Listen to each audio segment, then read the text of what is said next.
มาสูงพี่น้องปันแห้งด้วยเงาห่างเสียงแรงสายฟ้าแหล่วานดาวเมืองในกูก็เฮาตูใจกัดเย็นเสกำคาวันเหมือนในแรงสายฟ้าเตนในปันเงาห่างเสียงโหคออันใดชื่อว่าข้าวตั้งน้ำปางโหต่อหางในคาอันพี่น้องเฮาไหลหันอยู่ยามเดียวในห้องว่าลอยวอเป็นตีโหนน้ำปุ้นออกมาถึงที่บ่ไหลฮิกห้องชื่อว่าแม่น้ำปางนั่นอยู่คายาวอันพี่น้องเฮาไหลหันอยู่ยามเดียวในเป็นตีตินลอยวอสิเป็นตีโหนน้ำปางนั่นคายาวดอยวอไหนมีในเสเวงต่างยันมีหิมวานโหปางนั่นอยู่คาน้ำปางไหนลูกเอาตีโหน้ำในเส10ข้าวตังไหลรอลงลัดผ่านกว่าหิมวานกัดเวียงเมืองสู่หายป่าเวียงกุนเหงต่อบ่ถึงกว่าวานเล่าเกียงคำเข้าสู่แม่น้ำคงนั่นอยู่คายาว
น้ำปางในเพราะว่ามาถึงตีทุ่งเวียงเมืองสู่ตาน้ำกัดยาวในเตไลหันเกยาวน้ำดึกมาอยู่คายาวอันพี่น้องเฮาเขาไลหันอยู่ยามเดียวในเป็นตาน้ำกัดอันมีโขหลงข้ามน้ำปางนั่นคาพอลูกเอาตีตาน้ำกัดเสเข้ากว่าภายตั้งห้องซื่อๆเตไลหันพี่น้องย่างลำเฮาอยู่เศร้าไว้เสเฮ็ดกินการให้สวนผูกโทลิ้นหิมผังน้ำปังนั่นอยู่ซื่อวานเต้ห้องว่าวานผายาว่าในเสพี่น้องเฮาอยู่เศร้าวาน6วานปังน้ำอ่างผายาในเต้กินน้ำปังเสาใหญ่น้ำปังอยู่เต้ๆวาๆคายาวหลานยิงอ่อนเฮาห่างลิกยาคานเนาะ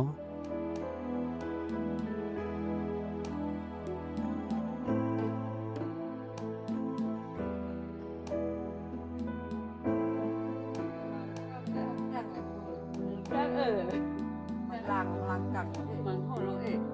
วีโดวีก็ว่าเลยมางเลยพุ่มโอมทั้งแล้วจีดำอีบอ่ะดำพักกายนั่นดำพักกายนั่นคืออะไรหันนำหันนำคืออะไร วันหลังอันป่วนมาพ้องเมืออูเฮาเป็นปู่เมืองนำกัดอยู่นั่นความเกี่ยวอูเฮาคาใกล้ห้องบอกว่าปู่เมืองนำกัดอำฮัดอำเก้าอำเล้าอำเอาไม่หุ้งไม่ให้3-4ยอดปีหูพี่น้องแม่ย่างเขาต้องตอดพักสู่แลเฮาเอาอำไลไม่ใส่กอบใจปีนานนาวาน6วานปางน้ำอ่างพายะสวาเทคในสิเอาเฮ็ดความเกี่ยวอยู่นั่นก็เป็นอันคุกใจลายใครใจถึงขึ้นอูเฮาคาปู่เมืองนำกัดลุงขุนอุ้งอำนั้นลุงซ้ายปานเหมานั่นอยู่เตๆวาคายเอา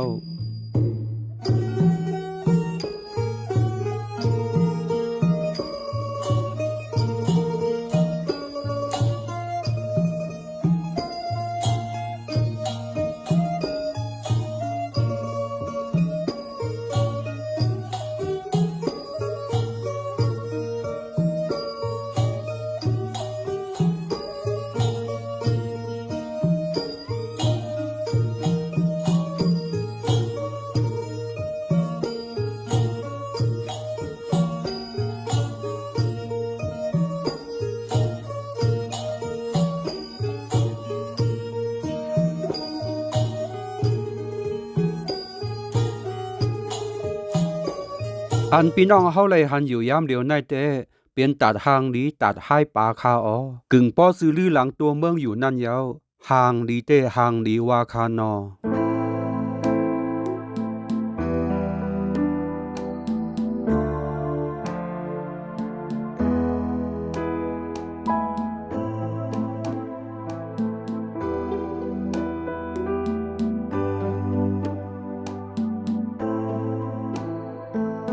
น้ำปางไหนไหลรอล่วงรัดหวยรัดหลวยเยาพอมาหอดถึงทุ่งเวียงกุนเฮงไหนที่ไหลหันสภาว่าตั้งหังดีเตอเหลือมาอยู่ฮอดแถวกว่าวันใดเมืองใดก็เป็นอันใส่ถึงเวียงกุนเฮงอยู่ตาเสนั้นย้อนว่ามีตั้งหังดีนำตกตัดมีตีแหล่ตีเล่าตีลือตีเศร้าจอมผังน้ำปางนั่นคายเยา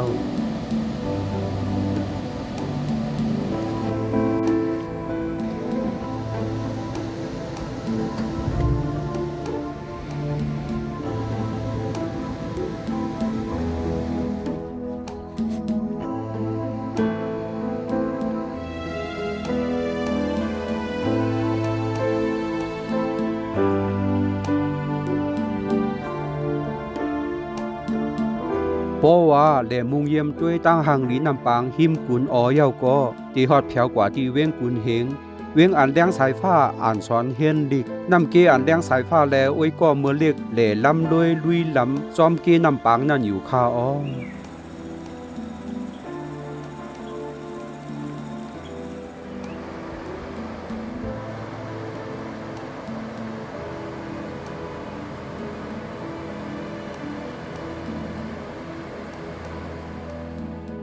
ป้อแลยินถ่อมเสียงเพลงความอันห้องบากเว้งกุนเฮงเฮาไหนเนื้อเสือต้องตื่นไว้คอน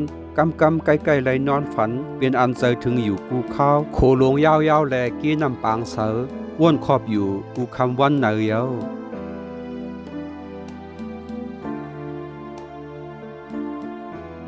น้ำปางไหนบ่มาถึงตีเว้งกุนเฮงไหนเกี้ยน้ำใหญ่กว้างเส10เข้าตั้งไหลรอล่วงถึงวานเล้าเกียงคำอยู่คาเยา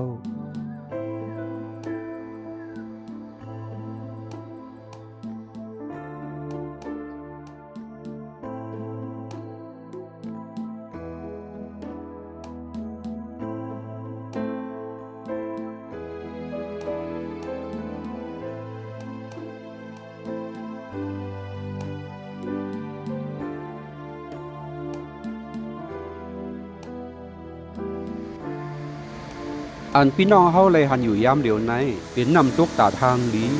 ตัดผ้าโฮในข้าวอ๋อ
อันพี่น้องเฮาไหลหันอยู่ในเต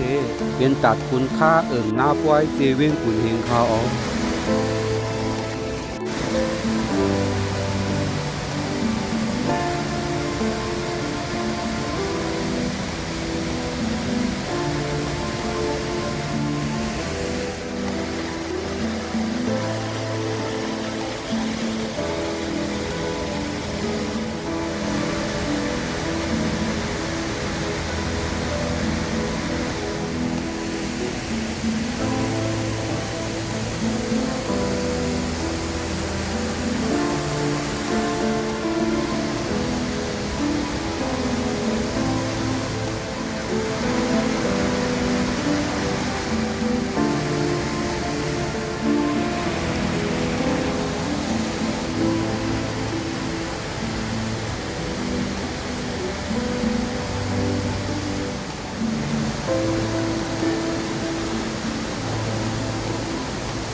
อันพี่น้องเฮาไหลหันอยู่ยามเดียวในเป็นตัดเก้งคำในเสตีตื้อตาสิมนั้นที่ไหลหันปลาพุงลงอยู่คาออ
อันพี่น้องเฮาไหลหันอยู่ยามเดียวใน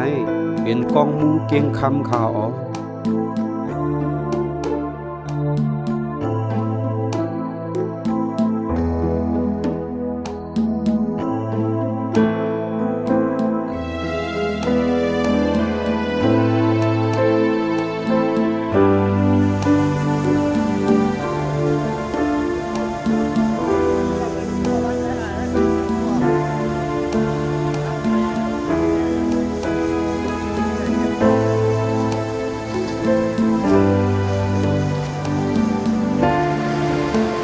อันได้หันตาทางดินในซ้ำห้องว่าตัดทีมีในเกียนคำเสเวงกุนเฮงคาออ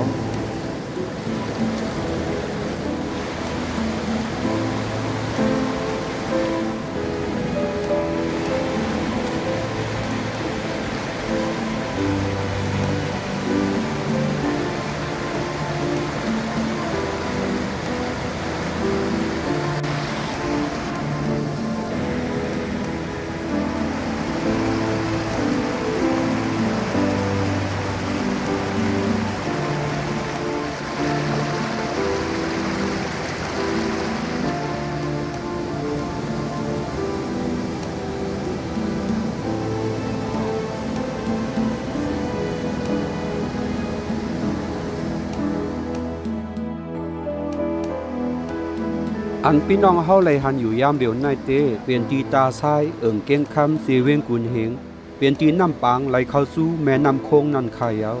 น้ำปางในโหมันลุกมาตีวันโหปางลอยวอเสเวงต่างยานเสไหลลงมาสุดตีตาซ้ายเกียนคำเสเวงกุนเฮงเหมือนหนังไหลหันในขายาวเปลี่ยนอันห่างลีกัดเย็นเสาเตวาวาคานนอสังว่าเสียงน้ำตกตัดเสียงน้ำไหลลงมานั่นเป็นเสียงเพ่งความน้ำปางโหนึงไหนเสียงเพ่งความหวานอ่อนนั่นติเลยว่ามาสุดตีในยาวคานอพี่น้องปันแห้งด้วยเงาห่างเสียงเข้าตั้งน้ำปางโหต่อหางในกูก็